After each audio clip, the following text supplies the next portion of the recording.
Saha menghentikan motornya di area parkir. Ia memandang lepas gedung sekolah Ezar yang tampak megah. Begitu kontras apa yang dia lihat saat ini. Tak ada tempat parkir khusus motor. Motornya bertengger di antara deretan mobil mewah. Perasaan Saha dak-dikduk tak menentu. Sebelum berangkat menuju TK, Ezar terlebih dulu menelponnya dan memintanya untuk tidak terlambat datang. Dia dan Alia akan berangkat lebih dulu ke sekolah. Ezar juga mengatakan bahwa ia akan menunggu kedatangannya di depan kelas. Saha melangkah menuju gedung utama, mencari kelas A2. Ia tersentak kala seorang anak berlari ke arahnya. "Papa!"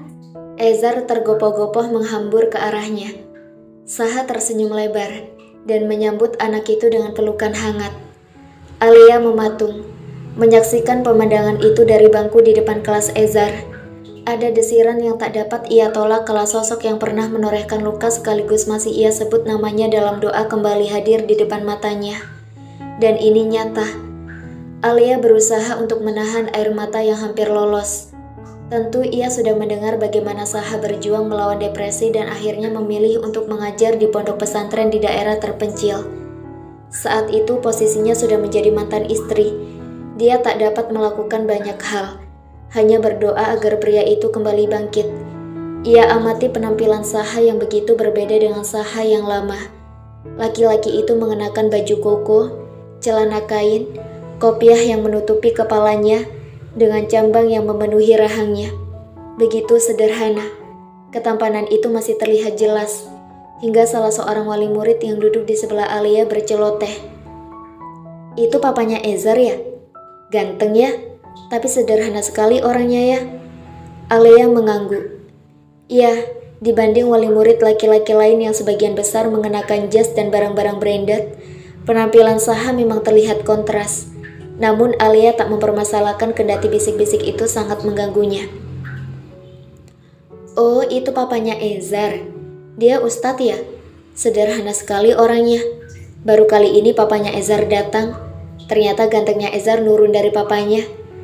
Wali-wali murid itu sibuk mengomentari. Alia tertegun kala Saha dan Ezar berjalan ke arahnya. Saha berdebar tak menentu melihat Alia duduk mematung. Ia takut tak bisa mengendalikan rasa groginya. Bahkan jari-jarinya gemetar seiring detak jantung yang seolah berdegup tak beraturan. Wajah Alia masih terlihat cantik dan malah semakin cantik. Layaknya pertama kali jatuh cinta, Saha deg-degan bukan kepalang. Ia menundukkan kepala berusaha untuk menahan pandangan. Alia beranjak dan tak tahu harus bagaimana menyapa Saha. Keduanya tampak kikuk. Saha menangkuk kedua telapak tangannya di depan dadanya serta mengangguk pelan. Alia juga melakukan hal yang sama. "Assalamualaikum," ucap Saha yang masih berusaha menetralkan kegugupannya. "Waalaikumsalam," balas Alia tak kalah canggung. "Apa kabar?" tanya Saha berbasa-basi. "Alhamdulillah baik. Kamu apa kabar?" jawab Alia. Ia tak berani menatap sang mantan suami, karena laki-laki itu pun lebih banyak menunduk. "Alhamdulillah baik juga," balas Saha singkat. "Papa, Mama, kita duduk di depan panggung yuk. Sebentar lagi acaranya dimulai." Ezar menatap orang tuanya bergantian dengan tatapan benihnya. Anak itu terlihat sangat bahagia melihat orang tuanya bisa berkumpul. Saha dan Alia hanya bisa menurut. Mereka berjalan beriringan. Ezar berada di tengah. Tangan kanannya menggandeng sang ibu, sedang tangan kirinya menggandeng sang ayah. Semua yang melihat tak akan pernah menyangka bahwa keluarga itu tak lagi utuh. Alia dan Saha semakin canggung kala Ezar meminta mereka duduk bersebelahan. Mereka tak dapat menolak karena sang putra terus memaksa keduanya untuk duduk bersebelahan. "Papa sama Mama duduk di sini ya, biar bisa lihat Ezar dari dekat saat nanti tampil." Ezar tersenyum menatap orang tuanya dengan senyum yang begitu merekah. "Ezar, ayo sini siap-siap."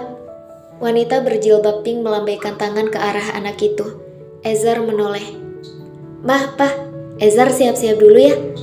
Anak itu berlari menuju teman-temannya dan guru kelasnya. Atmosfer terasa semakin kaku. Keduanya terdiam dan hanyut dalam kebekuan. Mau memulai pembicaraan rasanya sungkan. Debaran itu masih menyapa. Aku dengar butik kamu buka cabang baru. Selamat ya. Saha memberanikan diri memulai percakapan kendati ia masih gugup. Alia mengangguk. Terima kasih. Kamu masih ngajar di Wonosobo? Mulai minggu depan aku ngajar di Purwokerto. Di sini masih kekurangan guru. Lagi-lagi Alia hanya mengangguk. Apa nanti aku boleh bertemu Ezar 2 atau 3 kali seminggu? Tanya Saha tanpa menoleh ke arah Alia. Iya, tentu boleh. Ezar pasti senang jika lebih sering ketemu papanya. Suasana kembali canggung. Kebekuan itu mencair kala murid-murid TK bergantian naik panggung untuk unjuk kebolehan. Saha dan Alia mencoba menikmati pertunjukan, meski dalam hati bergemuruh rasa yang tak terungkapkan. Kerinduan sekian tahun seakan melebur, tapi mereka menyadari keadaan sudah berbeda. Ada batasan yang harus mereka jaga. Saat Ezar berdeklamasi di atas panggung, Alia dan Saha memfokuskan perhatian mereka pada penampilan sang putra. Alia tak dapat menahan rasa harunya. Begitu juga Saha.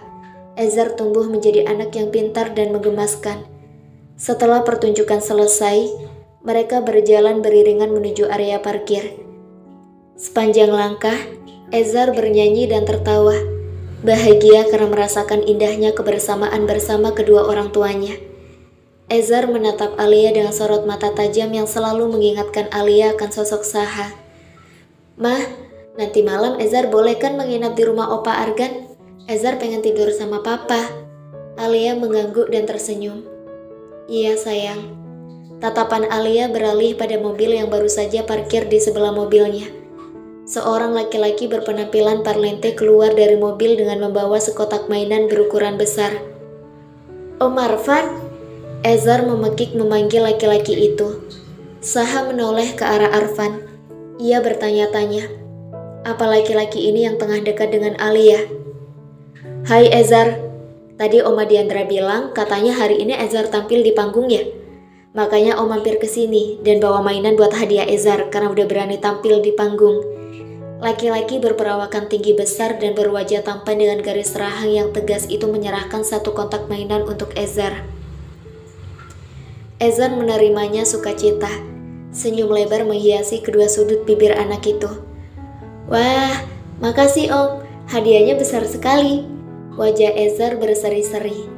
Suasana bertambah kikuk saat Arfan menatap Saha yang berdiri mematung. Alia sebenarnya tak enak hati dengan kehadiran Arfan. Ia bisa membaca raut wajah Saha yang tiba-tiba mendung. Arfan adalah laki-laki yang paling santer mendekatinya meski Alia tak pernah memberi senyal. Ia tetap menjaga jarak dengan Arfan kendati Diandra begitu menyukainya.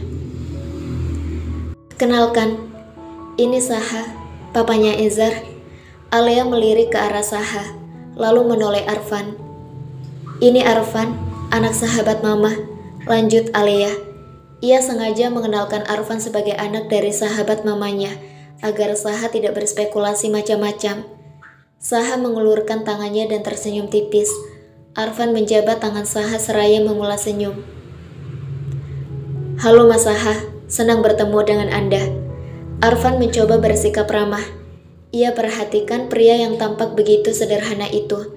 Ia membayangkan jika Papa Ezar mungkin adalah sosok yang berpenampilan parlente dan modis. Setelah melihat secara langsung, kesan yang ia tangkap begitu jauh berbeda dengan imajinasinya. Halo Mas Arfan, saya juga senang bertemu Anda. Balas Saha. Saha merasa tak enak sendiri jika terus-menerus berada di sana. Seketika rasa minder menguasai. Arfan adalah pria yang sangat mapan. Tampak dari penampilan juga mobil yang ia kendarai. Bahkan pria itu juga sudah menyiapkan sekotak mainan untuk Ezar. Sedang dirinya datang ke sekolah dengan tangan kosong. Ia berpikir, mungkin pria itulah yang bisa membahagiakan Alia. Saya pamit dulu. Saha menatap Alia dan Arfan bergantian. Ia menunduk dan menangkup pipi Ezar. Ezar, Papa pulang dulu ya. Nanti sore Ezar ke tempat Papa ya. Ezar mau nginep di rumah Opa Argan. Celetuk sang putra dengan manik beningnya. Saha mengangguk dan tersenyum. Iya, Papa tunggu. Saha kembali berdiri. Dengan seulas senyum ia berpamitan sekali lagi. Assalamualaikum. Waalaikumsalam. Laki-laki itu berjalan menuju motornya. Mata Alia masih memandangnya lepas. Bahkan ketika motor itu sudah melaju, Alia masih saja merasa sesak. Saha begitu berbeda dengan kesederhanaannya. Ia juga berubah menjadi sosok yang kaku, pendiam, dan tak banyak bicara. Hatinya seakan bergerimis kala serangkaian kenangan saat mereka masih bersama tiba-tiba merasuk. Perceraian itu seperti mimpi. Butuh waktu untuk menata hati.